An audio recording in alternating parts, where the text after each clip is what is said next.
Hello दोस्तों, स्वागत है आपका आपके अपने YouTube channel create wealth with Atul में। मैं हूं आपका दोस्त अतुल गोयल। आज हम बात करेंगे विकास मल्टी कॉर्प की। इसके ऊपर न्यूज है राइट इश्यूज की। जैसे आप सब जानते हैं क्या न्यूज है और इसका क्या इम्पैक्ट हो सकता है शेयर के ऊपर, उसको हम डिस्कस करेंगे। राइट इशू होता क्या है उसको भी हम डिस्कस करेंगे। किस टाइप की कंपनी राइट इशू लाती हैं, किस टाइप से इसका शेयर कितना ऊपर जा सकता है और किस प्राइस पे राइट इशू आ सकता है, उसके भी हम डिस्कस करेंगे। तो क्या हमें इस राइट इशू में पार्टिसिपेट करना चाहिए, क्या विकास मल्टीकॉर्प को लेना चाहिए और किस टाइप से और कितने टाइम के लिए इसे लेना चाहिए, तो सबको हम डिस्कस करेंगे। और चार्ट के ऊपर भी हम डिस्कस करेंगे और इसकी जो न्यूज़ है उसके ऊपर भी डिस्कस करेंगे कि ये 100 करोड़ जो राइट इशू आ रहा है उसका ये कैसे यूज कर सकते हैं और कैसे ग्रो कर सकते हैं और रिजल्ट्स कैसे थे उसका भी हम डिस्कस करेंगे, ताकि आने वाले रिजल्ट्स का थोड़ा सा आइडिया हमें लग सके कि कैसे रिजल्ट्स इनके आने वाले टाइम में हो सकते हैं। पहले देखते हैं जो प्रीवियस क्लोज था 3.85 के आसपास का था, आज ओपन होता है 4 रुपये पे, हाई भी 4 का लगाता है और लो 3.95 के आसपास का लगाता है। तो एक बार रिफ्रेश हम कर लेते हैं। तो 3.85 का जो है लो इसने लगाया है और 4 रुपये के आसपास अभी है, 4 पे यानी 3.90% की तेजी के साथ। 21.40 इसका 52 वीक हाई है, लो जो है 90 पैसे के आसपास का है।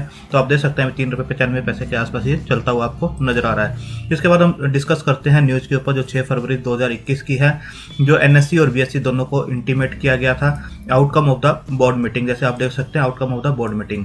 इसके बाद क्या आउटकम है वो हम देख लेते हैं।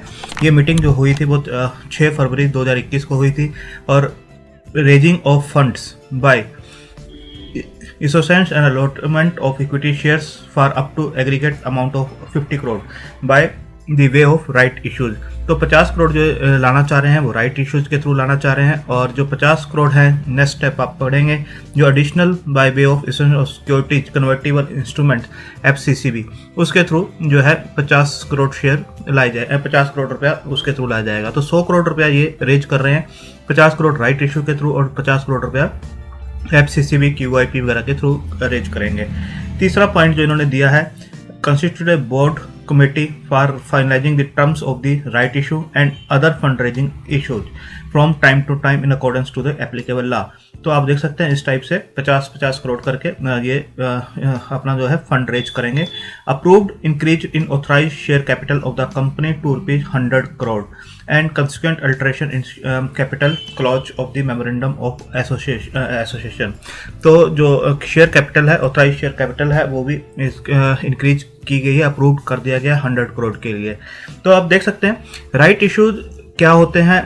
राइट इशूज होते हैं जो एग्जिस्टिंग शेयर होल्डर्स होते हैं उनको राइट दिया जाता है कि आप जो कंपनी को फंड चाहिए आप इसके जो शेयर्स हैं उसको परचेज कर सकते हैं और किस प्राइस पे कर सकते हैं। जो भी डिस्काउंटेड प्राइस दिया जाता है, प्रेफर किया जाता है कि जो एग्जिस्टिंग शेयर होल्डर्स हैं उनको दिया जाए।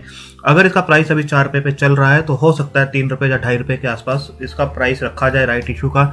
अगर इसका प्राइस 8 रुपये होता तो हो सकता है कि 5 रुपये के आसपास इसका राइट इशू लाया जाता। तो राइट प्राइस होता है कि एग्जिस्टिंग शेयर होल्डर्स के लिए उनको प्रेफरेंस दी जाती है। अगर कहीं वो फेल होता हुआ नजर आता है, वहाँ से फंड रेज नहीं होता है, कंपनी की रेपुटेशन इस टाइप से होती है कि जो एग्जिस्टिंग शेयर होल्डर्स हैं उसको प्रेफर नहीं कर रहे हैं राइट इशू को, तो कंपनी दूसरे मोड में जाती है, जैसे FP हो गया या दूसरे जो मोड्स होते हैं उसके अंदर जाती है फंड रेज करने के लिए। तो पहला होता है राइट इशू।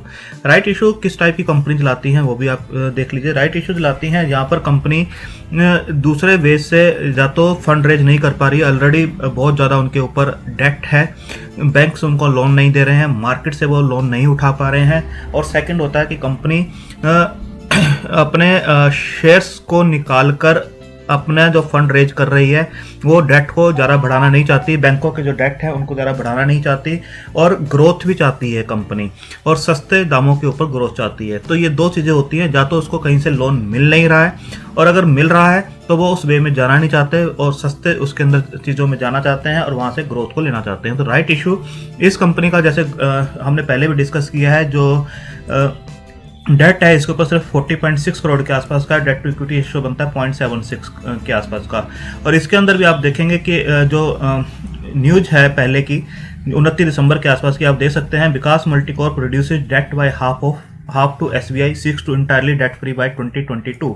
इसका मतलब ये डेट ले सकते हैं बैंकों से, बट ये डेट लेना नहीं चाह रहे हैं बैंकों से, तो ये अपना राइट इशू लाना चाह रहे हैं और वहाँ से फंड रेज करके कंपनी को ग्रो करवाना चाह रहे हैं। कंपनी को ग्रो कैसे करवाना चाह रहे हैं इसका भी हमने पहले भी आपको बताया था।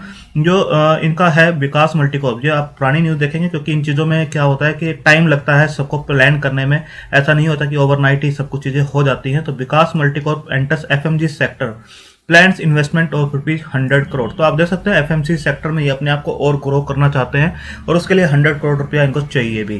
तो एफएमसी सेक्टर कैसा है? एफएमसी सेक्टर आपको सबको पता है बहुत ही अच्छा सेक्टर है। और सेकंड, इन्होंने जो एक्विजिशंस किए हैं, जैसे रिनाउंड कंपनी जो है विकास मल्टीकॉर्प ने जो किए हैं, जैसे हाइजीन में है home foil, chapati wrap and clean wrap, मॉस्क्यू, तो इस टाइप के जो एक्विजिशन से कर रहे हैं अपने रिवेन्यूज़ को बढ़ाने के लिए, नए नए डाइवर्सिफाइड अपनी कंपनी को करने के लिए, तो ये एक अच्छा मूव है और इसके लिए पैसा बिल्कुल लगता है और कंपनी कहीं ना कहीं फंड रेज करती हुई आपको दिखाई दे रही है। वो डेट के अंदर नहीं जाना चाह रही है, अपनी डेट को बिल्कुल 2022 तक, जैसा इन्होंने यहाँ पर बताया कि हम अपने आप को डेट फ्री करेंगे और जो भी फंड है वो हम इस टाइप से यूज करते हुए, क्योंकि डेट लेते हैं तो उसका इंटरेस्ट भी पड़ता है और इंटरेस्ट पड़ता है तो कहीं ना कहीं जो ऑपरेटिंग प्रॉफिट्स होते हैं वो कम होते हुए नजर आते हैं। तो कंपनी डेट रेज कर सकती है बट वो डेट रेज नहीं करना चाहती और राइट इशू के थ्रू करना चाहती है। तो ये होते हैं राइट इशूज, जैसे मैंने आपको बताया किस वजह से लाए जाते हैं और किसको दिए जाते हैं और किस टाइम पर लाए जाते हैं और कैसे कंपनी ग्रो कर सकती है, उसका जो बिजनेस मॉडल है वो भी मैंने आपको बताया। यहाँ पर एफएमसी सेक्टर में जाना चाहते हैं। सेकंड है, आप यहाँ पर देख सकते हैं Vikas multicorp enters food protection, जैसे मैंने आपको बताया जो कि एल्युमिनियम फॉयल जो है, जैसे home foil, chapati wrap, clean wrap वगैरह, इसके अंदर एंटर करना चाहते हैं to invest 100 crore in 2 years. तो पर्सनल हाइजीन जो सेगमेंट है ये भी काफ़ी अच्छा सेगमेंट है और आने वाले टाइम में काफ़ी ग्रो कर सकता है। इसके बाद आप देखेंगे Vikas multicorps to enter pharma health care business, get note to acquire Advik labs. तो ये अभी 14 जनवरी की न्यूज है। तो एफएमसी सेक्टर और दूसरा हो गया फार्मा सेक्टर। तो अपने आप को टोटली डाइवर्सिफाइड ये करना चाहते हैं। कंपनी का नाम भी ये आने वाले टाइम में आपको चेंज होता हुआ नजर आएगा, जो कि इनके बिजनेस मॉडल को शो करेगा कि विकास मल्टीकॉर्प करती क्या है। तो आप देखेंगे कि एफएमसी सेक्टर ग्रोइंग सेक्टर है, फार्मा सेक्टर ग्रोइंग सेक्टर है, पर पैसा इनके अंदर लगता है तो पैसा फंड रेज करना, उनको ग्रो कराना, नए नए कैपेसिटी को एक्सपेंशंस करना, नए नए जो है पैन इंडिया बेस के ऊपर अपने आप को फैलाना, डीलरशिप ओनरशिप जो होती हैं उन सबको बढ़ाना। तो आप देख सकते हैं फंड रेज जो कर रहे हैं किस टाइप से कर रहे हैं और कैसे आने वाले टाइम में ये ग्रो कर सकते हैं। इसके बाद देखेंगे कंपनी का जो मार्केट कैप है 255 करोड़ का है। डेट आने वाले टाइम में आपको रिड्यूस होते हुए दिखाई देगी। तो क्या हमें इसके अंदर जो राइट इशू आएगा उसके अंदर पैसा लगाना चाहिए? बिल्कुल, ये जो शेयर प्राइस है कहीं ना कहीं आने वाले टाइम में आपको ऊपर जाता हुआ दिखाई देगा। अभी 3.95 जब 4 के आसपास है, तो आपको आने वाले टाइम में बिल्कुल ये जो शेयर है ऊपर जाता हुआ दिखाई देगा, क्योंकि कंपनी को अगर राइट इशू लाना है तो एक प्राइस जो है अट्रैक्टिव प्राइस उसे रखना पड़ेगा। यहाँ पर इनका जो राइट इशू का पूरा प्रपोजल है वो फेल नहीं होना चाहिए। तो कहीं ना कहीं ये शेयर जो है 6 से 8 रुपए के बीच में आपको जाता हुआ दिखाई देगा और राइट इशू उससे नीचे के प्राइस के ऊपर आता हुआ दिखाई देगा। बट अगर आपको लॉन्ग टर्म के लिए इस शेयर को रखना है, क्योंकि ये जो कंपनी है एफएमसी फार्मा में अब एंटर कर रही है, तो आने वाले टाइम में हो सकता है ये काफ़ी अच्छी ग्रोथ दिखाए। जो फंड रेज कर रहे हैं उसको अच्छी तरह से यूटिलाइज करें। तो लॉन्ग टर्म के लिए अगर आप रख सकते हैं तभी इसको आप राइट इशू को यूज करें, क्योंकि राइट इशू आने के बाद क्या प्रॉब्लम होती है कि जिन्होंने लोअर प्राइस के ऊपर इसे खरीदा होता है वो अपर प्राइस के ऊपर, क्योंकि इसका प्राइस उस टाइम पे हो सकता है 6 रुपये के आसपास चले, राइट इशू 4 रुपये के आसपास आए, और जिन्होंने 4 रुपये के आसपास राइट इशू लिया है तो वो प्रॉफिट बुक करना और सब कुछ करना और नंबर ऑफ शेयर्स मार्केट में ज़्यादा हो जाते हैं। तो हो सकता है नियर टर्म में राइट इशू के बाद आपको ये थोड़ा सा नीचे आता हुआ भी दिखाई दे। पर लॉन्ग टर्म में जिस हिसाब से ये फार्मा और एफएमसी में एंटर कर रहे हैं, कंपनी के फंडामेंटल चेंज करना चाह रहे हैं, रेवेन्यू इंक्रीज होते हुए नजर आएंगे और परसेंटेज जो है ओपीएम परसेंटेज है वो भी इंक्रीज होती नजर आएगी, डेट रिड्यूस होती हुई नजर आएगी।